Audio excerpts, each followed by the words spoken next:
શિવકથા ભાગ 6 શ્રાવણ સુદ છઠ પાર્વતી લીલા અધ્યાય અને શિવને જાણવાની ઈચ્છા। આગળના ભાગ 5માં આપણે જોયું કે મા આદિશક્તિનો જન્મ પાર્વતીના રૂપમાં હેમાવતના ઘેર થયો।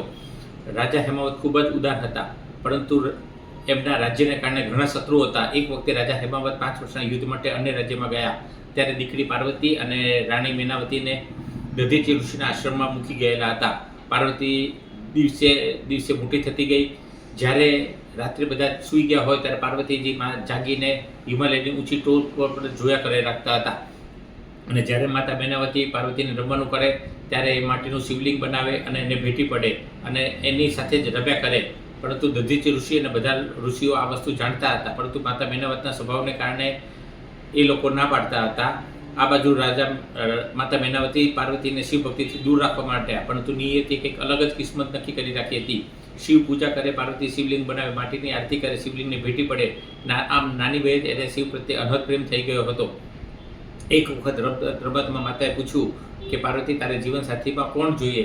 ત્યારે 5 વર્ષની પાર્વતીએ શિવલિંગ તરફ ઇશારો કર્યો। બધા અવાચક બની ગયા। સમય વીતતો ગયો। એક વખતે વધુ પવન તીવ્રતાને કારણે ગુફાની બહાર સ્થપાયેલ ત્રિશુલમાંથી ડમરું છૂટું પડી ગયું અને હિમાલયમાં છેક દધીચીના આશ્રમમાં આવી ગયું અને ખાડામાં દટાઈ ગયું। પછી નિયમિત એક ઘટના બનતી।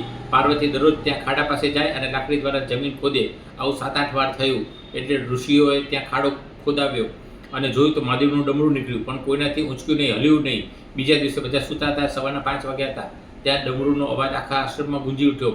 તાત્કાલિક બધા બહાર આવ્યા। જોયું તો અલૌકિક દ્રશ્ય। માતા પાર્વતી આંખો બંધ કરીને ડમરું વગાડતા હતા। બધા હર હર મહાદેવ બોલી ઉઠ્યા। વાતાવરણ દિવ્ય બની ગયું। આમ દીકરી પાર્વતી 5 વર્ષ સુધી આશ્રમમાં મોટી થઈ। વર્ષો વીતતા ગયા। સમય જતાં પાર્વતી મહેલમાં આવી ગયા અને દધીચી ઋષિ અવારનવાર મહેલમાં આવતા અને માતા પાર્વતીને મહાદેવ વિશેનું જ્ઞાન આપતા હતા। આમ ધીમે ધીમે માતા પાર્વતી મહાદેવ વિશે જાણવા લાગ્યા અને સમય વીતતો ગયો। વર્ષો વીતતા પાર્વતીને સ્વપ્નમાં ભાસ થવા લાગ્યો। સતીના જીવનમાં જે જે ઘટનાઓ બની હતી તે બધી સ્વપ્નમાં તેમને દેખાવા લાગી। એક વખતે દધીચી ઋષિએ પૂછ્યું કે મારા પતિ મહાદેવ ક્યાં છે? ત્યારે 18 વર્ષની વય ધરાવતા પાર્વતીને ઋષિએ કીધું કે અમરનાથ ગુફામાં અઘોર તપસ્યા કરે છે। માત્ર નિસ્વાર્થ પ્રેમ અને તેને પામવાનો ઉપાય છે। દેવી, જો મહાદેવને તમારા પતિ તરીકે પ્રાપ્ત કરવા હોય તો અમરનાથ ગુફા તરફ પ્રયાણ કરો। બસ પછી શું? વર્ષોની વિરવેદના, મનમાં મૂંઝવતા સવાલ અને શિવ પ્રત્યે અનહદ પ્રેમ અને આસક્તિને લઈને માતા પાર્વતી મહાદેવની શોધમાં હાલતા થાય છે અમરનાથ ગુફા તરફ। હર હર મહાદેવ, પ્રેમથી બોલો, નમઃ પાર્વતી પતે, હર હર મહાદેવ, હર।